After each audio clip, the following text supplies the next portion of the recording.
ಆತ್ಮೀಯ H16 news ಅರ್ಥಾತ್ ಥೇ ಸೀತಾರಾಮ್ ನ್ಯೂಸದ ವೀಕ್ಷಕರೇ, ನಾನು ನಿಮ್ಮವ ಎಂ ಆಯುಧ ಮಲ್ಲಪ್ಪ ಜೊತೆ ಅವರು.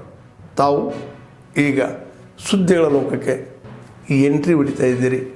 ಈ ಸುದ್ದಿಗಳನ್ನು ಪ್ರತಿಯೊಂದು ನೋಡೋ ಜೊತೆಗೆ ನಿಮ್ಮ ಅಭಿಪ್ರಾಯಗಳನ್ನು ಹಂಚ್ತಾ ಇರಿ. ಯಾಕಂದರೆ ಈ ಸುದ್ದಿಗಳು ನಿಮಗಾಗಿ, ನಿಮ್ಮ ಬದುಕಿಗಾಗಿ, ನಿಮ್ಮ ವೈಚಾರಿಕೆಗಾಗಿ, ನಿಮ್ಮ ತಿಳುವಳಿಕೆಗಾಗಿಯೂ ನಿಮಗೂ ಗೊತ್ತು.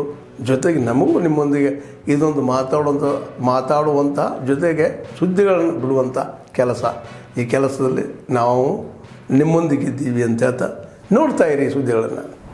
ನಮ್ಮ ಬೆಳಗಾವಿ ನಗರದಲ್ಲಿ, ನಮ್ಮ ಬೆಳಗಾವಿ ಜಿಲ್ಲೆನಲ್ಲಿ ಇಷ್ಟು ಶಾಂತಿಯುತ ಒಂದು ಹಬ್ಬದ ಆಚರಣೆ ಇಲ್ಲಿ ಮಠ ನಾನು ನೋಡಲಿಲ್ಲ. ಇದೇ ಶಾಂತಿ, ಇದೇ ಸಹಿಷ್ಣುತೆ, ಇದೇ ಸಮಾನತೆ ನಮ್ಮ ಜಿಲ್ಲೆನಲ್ಲಿ ಸದಾ ಇರಬೇಕು. ಅದಕ್ಕೆ ನಮ್ಮ ಜೈನ್ ಸಮುದಾಯ ಸದಾ ಮಾದರಿಯಾಗಿ ಇರುತ್ತೆ ಅಂತ ಹೇಳಿ ನನಗೆ ಹೇಳಲಿಕ್ಕೆ ತುಂಬಾ ಖುಷಿ ಅನಿಸ್ತಾ ಇದೆ. ಒಂದು ಸೌಭಾಗ್ಯ ಇತ್ತು ನನಗೆ. ಹಿಂದಿನ ವಾರ ನಾನು ಶ್ರೀಮದ್ ರಾಜಚಂದ್ರ ಗುರುಜಿಯವರ ಆಶ್ರಮಕ್ಕೆ ಹೋಗಿ ಹಿಂದಿನ ವಾರ ಈಗ ವಾಪಸ್ ಬಂದಿದ್ದೀನಿ. 2 ದಿವಸ ಧರಂಪುರಲ್ಲಿ ಹೋಗಿ ವಾಸ ಮಾಡಿ ಅಲ್ಲಿರುವಂತ ಆ ಭವ್ಯ ಆಶ್ರಮ ನೋಡಿ, ಅಲ್ಲಿರುವಂತ ಮಂದಿರ ನೋಡಿ, ಅಲ್ಲಿ ಪೂಜೆ ಮಾಡಿ ಬಂದ ನಂತರ ನನ್ನ ಜೀವನದಲ್ಲಿ ಇರುವಂತ ಶಾಂತಿ, ನನ್ನ ಪೀಸ್ ಆಫ್ ಮೈಂಡ್ ಇನ್ನೂ ಹೆಚ್ಚಾಗಿದೆ ಅಂತ ಹೇಳಲಿಕ್ಕೆ ಬಯಸುತ್ತೇನೆ. नारा जो हमारे साधु संतों ने दिया था, आज एक भी पुलिस नजर नहीं आ रही. मुझे पुलिस नजर नहीं आ रही. क्यों नहीं आ रही है? जैन समाज का जब कोई आयोजन होता है तो जैन समाज का हर एक बच्चा देश का सिपाही बनकर शांति अहिंसा का पाठ देता है. 2 मिनट मेरे खत्म हो गए. मैं बहुत बोलना चाहता था. जिस मंच पर मेरे कर्नाटक में मेरे नेता आदरणीय भाई अभय और संजय पाटिल जो हमारा प्रतिनिधित्व करते हैं, उनके समक्ष बोलने की बहुत इच्छा थी, लेकिन जैन समाज में समय सहनशीलता की मर्यादा हमें दी है. इसके लिए मैं बहुत ज्यादा ना बोलते हुए, कल जीतो ने विश्व नौकार मंत्र के दिन में पूरे विश्व में एक बहुत बड़ी शक्ति और ताकत जैन समाज की थी. आज अभय पाटिल को मंत्री नहीं बनाते हैं, हम चुप बैठते हैं, हमारी आवाज नहीं आती, हम एक चुप भी नहीं करते. संजय पाटिल को स्थान नहीं मिलता है, हम चुप बैठते हैं. अहिंसा का मतलब सहन करना नहीं. अहिंसा का मतलब हमारे हक के लिए हमेशा लड़ा, यही अहिंसा है. ಬಂಧುಗಳೇ, ಇನ್ನೊಂದು ಅವಕಾಶದಲ್ಲಿ ಓಪನಿಂಗ್ ಬ್ಯಾಟ್ಸ್ಮನ್ ಬಂದ ಮೇಲೆ ಬಹಳಷ್ಟು ಮಂದಿ ಬ್ಯಾಟಿಂಗ್ ಮಾಡಿರ್ತಾರೆ. ಆ ಕಾರಣ आज ಬೆಳಗಾವಿ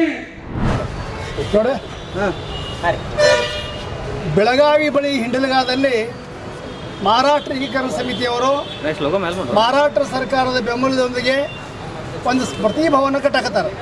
ಸ್ಮೃತಿ ಭವನ ಅಂದ್ರೆ 1986ರ ಸೀಮಾ ಲಡಾಯಿ ಗಡಿ ಚಳವಳಿ ಕಾಲಕ್ಕೆ ದೊಡ್ಡ ಪ್ರಮಾಣದ ಹಿಂಸಾಚಾರ ನಡೀತು.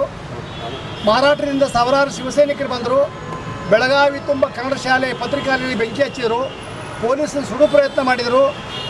ಬೆಳಗಾವಿಗೆ ನೀರು ಪೂರೈಸುವಂಥ ಕೊಳವೆಗಳನ್ನು ಒಡೆದ್ರು, ಅದರ ವಿಷಪ್ರಾಶನ ಮಾಡುವಂಥ ಕೆಲಸಗಳಿಗೆ ಕೈ ಹಾಕಿದರು. ಈ ಸಂದರ್ಭದಲ್ಲಿ ಹಿಂಡಲಗ ಪಂಪಿಂಗ್ ಸ್ಟೇಷನ್ ಬೆಂಕಿ ಹಚ್ಚೋರು ಸುಡು ಕಾಲಕ್ಕನ ಅಂದಿನ SP ಆಗಿದ್ದಂಥ ಕೆ ನಾರಾಯಣ ಸಾಹೇಬರು ಆ ಗೋಳಿಬಾರಕ್ಕೆ ಆದೇಶ ಮಾಡಿದಾಗ 9 ಮಂದಿ ಸತ್ತರು. ಅವರು ಹುತಾತ್ಮರು ಅಂತ ಇವ್ರು ಬಿಂಬಿಸಲಿಕ್ಕೆ ಪ್ರತಿ ವರ್ಷ ಪ್ರಯತ್ನ ಮಾಡ್ತಾರೆ. MS ಅವರು ಅವ್ರು ಹುತಾತ್ಮರು ಅಂತೇಳಿ 86ರಿಂದ ನಡೆದೈತಿ ಇದು. ಕಡೆಗೆ ಅವರು ಪ್ರತಿ ವರ್ಷ ಪೂಜೆ ಮಾಡ್ಕೋవాలి ಬಿಡೋದು ನಾವು ಅಂದೇವಿ. ಯಾಕಂದ್ರೆ ಅದನ್ನು ಹುತಾತ್ಮ ಬಿಂಬಿಸೋ ಪ್ರಯತ್ನ ಪ್ರತಿ ವರ್ಷ ಮರಾಠಿ ಪತ್ರಿಕೆಗಳು ಹಾಗೂ MS ನಾಯಕರು ಮಾಡ್ತಾ ಬಂದಿದ್ದರು. ಈಗ ಅವರು ಒಂದು ಏನು ಕೈ ಹಾಕಿರು ಅಂದ್ರೆ ಅಲ್ಲೊಂದು ಸ್ಮೃತಿ ಭವನ ಕಟ್ಟಿ ಅವ ಹಿಂಸಾಚಾರದ ಸತ್ತವ್ರನ್ನೆಲ್ಲ ಫೋಟೋ ಹಾಕೋದು, ಅವರೊಂದು ಸಾಕ್ಷಿ ಚಿತ್ರ ನಿರ್ಮಾಣ ಮಾಡೋದು, ಅದನ್ನು ತೋರಿಸುವಂಥ, ಅದನ್ನು ಕರ್ನಾಟಕ ವಿರೋಧಿ, ಬೆಳಗಾವಿ ಜಿಲ್ಲಾಡಳಿತ ವಿರೋಧಿ ಕೇಂದ್ರವನ್ನಾಗಿ ಮಾಡೋದು, ಅದನ್ನು ಅವ್ರು ಮರಾಠಿಗರನ್ನು ಪ್ರಚೋದನೆ ಮಾಡಿ ತಮ್ಮ ಗಡಿ ವಾದನ ಜೀವಂತ ಇಡೋ ಪ್ರಯತ್ನ ಅವ್ರು ಮಾಡ್ತಾಯಿದ್ದಾರೆ.